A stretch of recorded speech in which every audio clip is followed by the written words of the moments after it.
Towards the end of the evening rush hour on the 18th of November 1987, a fire swept through parts of King's Cross St Pancras station in the London Underground.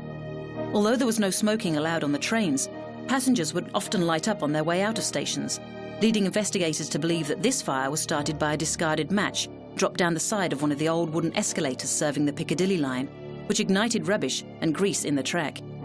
The station was in two parts: a subsurface section housing the Circle and Metropolitan lines, and the deep-level tube giving access to the Northern Piccadilly and Victoria lines.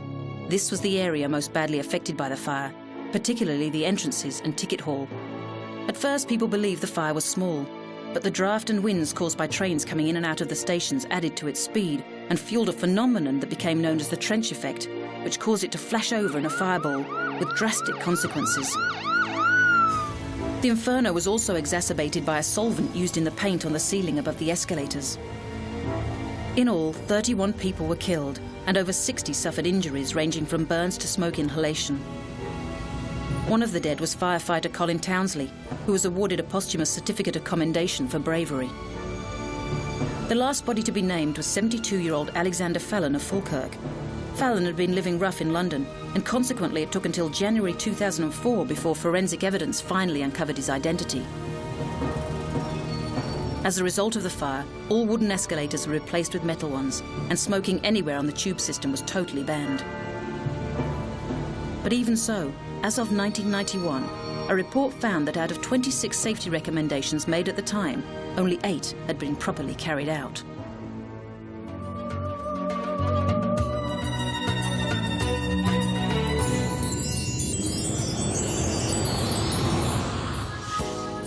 The Tiananmen Square protests were a series of demonstrations by intellectuals and students in the People's Republic of China from the 15th of April to the 4th of June 1989. Because of the tragic way the events culminated, the protests became known around the world as the Tiananmen Square Massacre.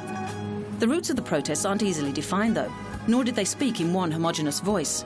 But two main groups were identifiable.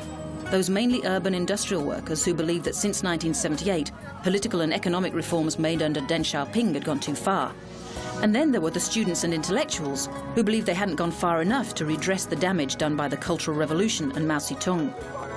Particularly, the students were protesting against the treatment of the progressive former Secretary-General, Hu Yaobang, who had been openly critical of Maoist excesses before resigning. His supporters believed he was forced to resign, and his sudden death from a heart attack on the 15th of April prompted them to gather in the square. Escalating tensions in the square resulted in up to 1,000 of the protesters staging hunger strikes. With Mikhail Gorbachev visiting the Chinese capital, the international media were in attendance.